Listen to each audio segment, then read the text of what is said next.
Hello and welcome to another review from Class 47 Peter, and today we're here to review a model that's not made by Hornby & Bachmann, which makes a change considering the past few reviews have been Hornby & Bachmann models, but not in this review.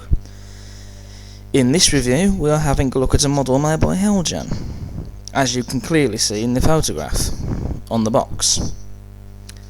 And we're here to review the Class 33 Crompton, made by said manufacturer.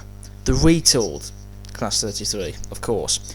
Now originally, the Class 33 was not going to be reviewed in this video. Originally, it was meant to have been the Heljan Park Royal Railbus. However, that model has had to be sent back to Hatton's, which is where it was bought from, because the motor of that model burnt out, and that was basically halfway through filming the review of that. So it's had to be sent back to the shop, and instead I've decided to have the Class 33 in this review. The Heljan Railbus, however, will be reviewed in an upcoming review, but just not in this one. Now, I have been meaning to get hold of a Class 33 for ages. Heljan first brought out the retooled Class 33s in 2014, I think it was, I can't quite remember. But the reason I didn't get one then is because the one I was after and the particular livery that I wanted was sold out before I could get my hands on it. However, Heljan have only just released another batch of these models, which they've been out for a few weeks now at least, and so that meant I was finally able to get my hands on one. However, it meant that I had to go to Rails of Sheffield from it. Not that that's a bad thing, but originally I would have gone for Hatton's, but the particular one that I was after was sold out from Hatton's, and so I had to get it from Rails of Sheffield. So it goes to show you that these models are quite popular. But I've got one now, and so I'm happy that I've been able to get my hands on one, because otherwise I may have had to wait even longer to get one. And because I have been meaning to get hold of one for so long, it meant that this had to be the next model to get hold of. Right, so first of all we come to the opening of the box.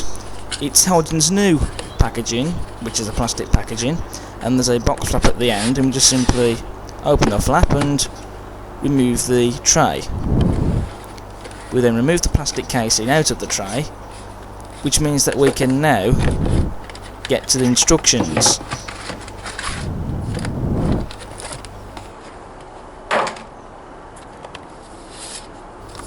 So we move on to the instructions for the Class 33. And in this particular case you get some brief history of the real locomotive, two versions of the model, which I do believe is the versions that was the make, I'm not 100% certain. And you also get the spare part specification, which is what the sheet is, so do not throw it in the bin. All these parts have got numbers on them, so if you lose a part, then you have to get in touch with Hatton's to give them that specific part number. I spoke about it before, and then of course you've got the DCC decoder fitting. We then move on to the bag of detail parts that are supplied with the model. So in the detail bag we get some snowplows, some vacuum pipes and some couplings. Now I am confused somewhat that Heljan have supplied a bag of detail parts, because what Heljan seem to do nowadays with the majority of their releases they bring out, they fit the detail parts onto the model so you don't have to put them on yourself. But yet they still supply detail parts in a bag to put on the model, yet there's nowhere for them to put them on. So I don't know why Heljan have done that. It's a little bit odd, because with all the buffer beam detail they've added, you just simply can't fit any of the other vacuum pipes supplied in the bag. And likewise, it's more or less the same story with the snowplows. The couplings, however, though, can be added. It just means that some of the detail has to be cut off, because otherwise, if you don't, you will find that when it goes round bends, the coupling will clash against the detail parts and derail the rolling stock. We also get this with the model, which is a socket of some sort attached to wires. I have no idea why this is supplied with the model, because there's nowhere in the instructions that mentions what it's for. So if you know what it's for, you know where the comments box is, get in touch. We then undo the plastic clip of the packaging, and we then lift the model out. We take away the packaging to one side and take off the cellophane sheet, and then we are free to look at the model in detail.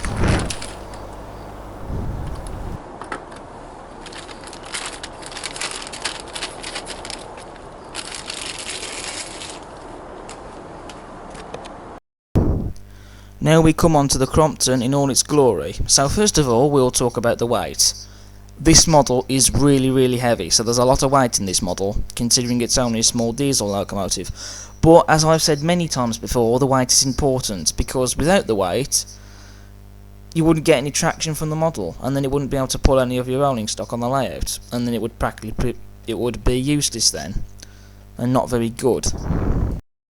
We then come on to the details of the model. So first of all, we will come on to the buffer beam detailing, which, as I've already said, it's all fitted for you, so you don't have to fit it on yourself. And what I do specifically like is that some of it is painted, as you can see in these photos. But as I've said before, you will find that some of it will have to be cut off, depending which end you fit the coupling in, as I've said before.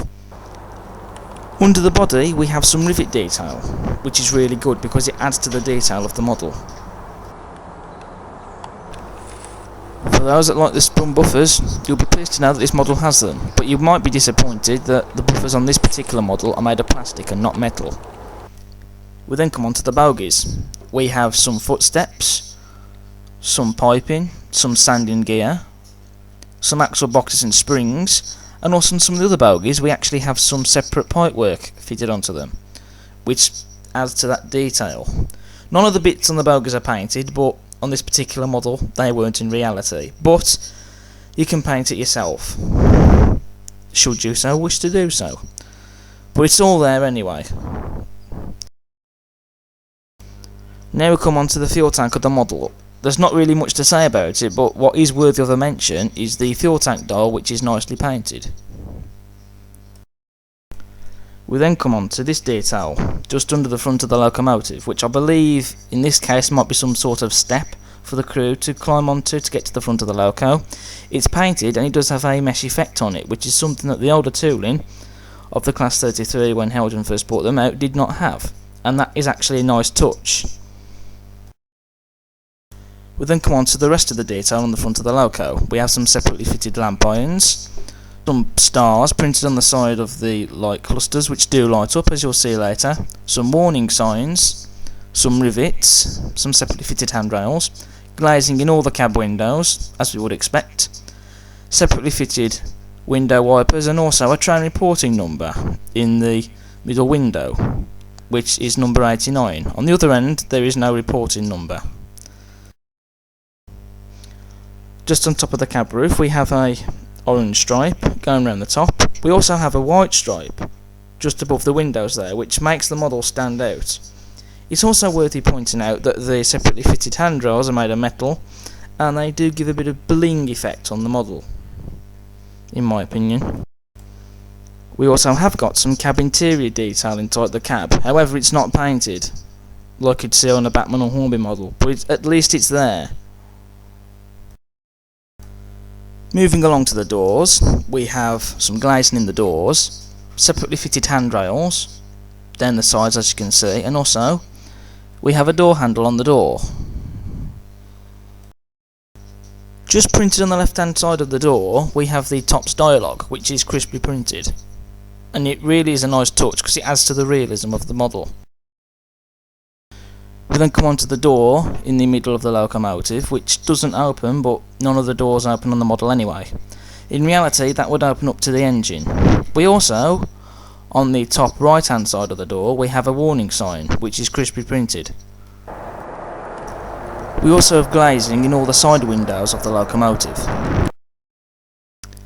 We then come on to the grille of the locomotive, which has a nice mesh effect on it, and you can also see some detail inside the grille, and also around the outside of the grille we have some rivets.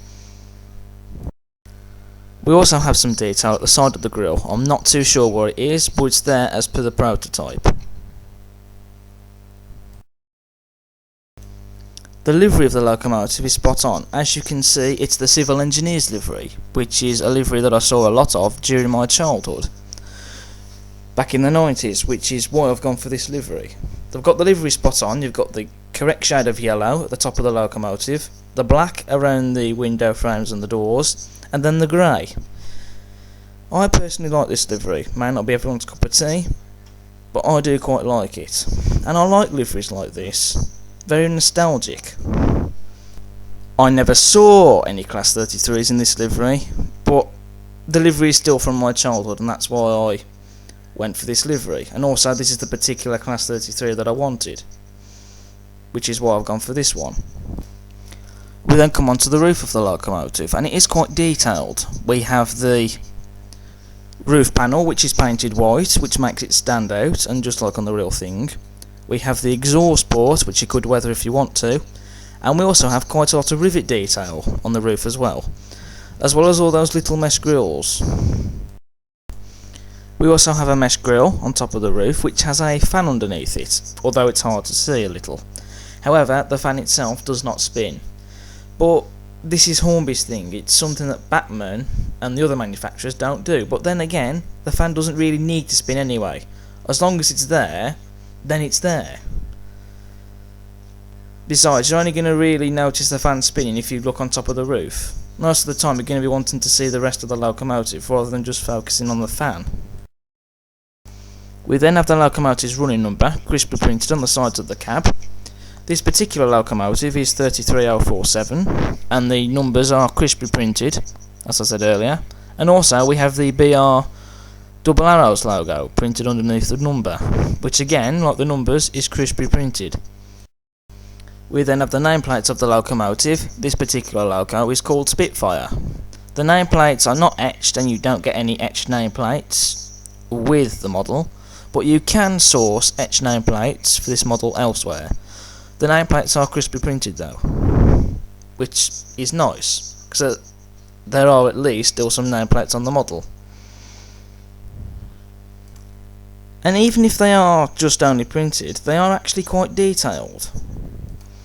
And then last but not least, we come onto the shed plaque on the cab, which, as this locomotive is called Spitfire, appropriately it has a Spitfire on it. And this is the plaque code for Eastleigh, which means in reality this locomotive would have been shedded at Eastleigh.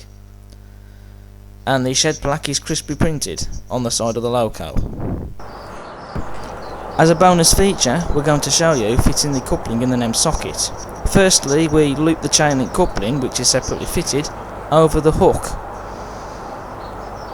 This is one detail part that we nearly forgot to mention.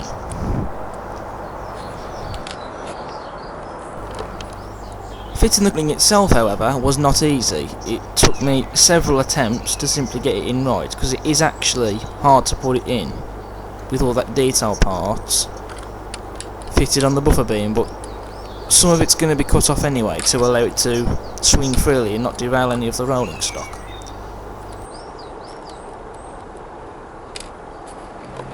We then come on to the running of the locomotive, in which the Heljan Class 33 ran smoothly down the layers.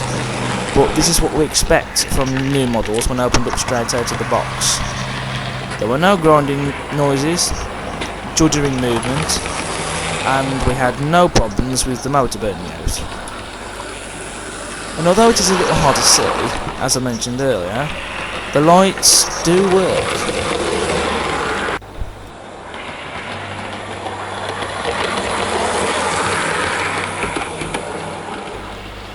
We then come on to the loaded test run of the locomotive, which the Class 33 or the rate of CK wagons are in the layout, which appropriately are in the same livery as the locomotive. There may only be 7 wagons behind the 33, but it just shows you why the weight is important. Because without the weight, this locomotive wouldn't even be able to pull these 7 wagons.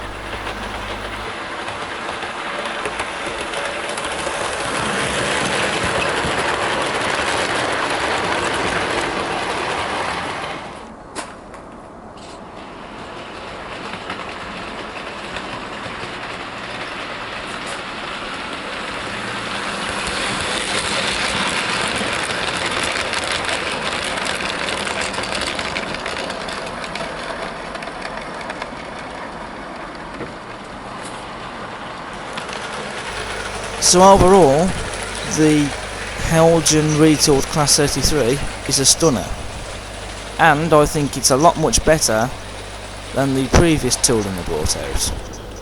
Working lights, all the stunning detail and the smooth running, it's a model that can't really be faulted.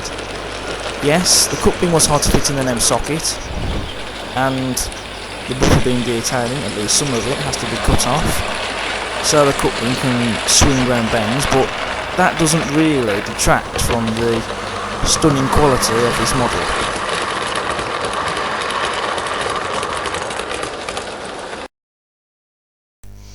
I therefore give the retooled Heljan Class 33 a rating of 10 out of 10.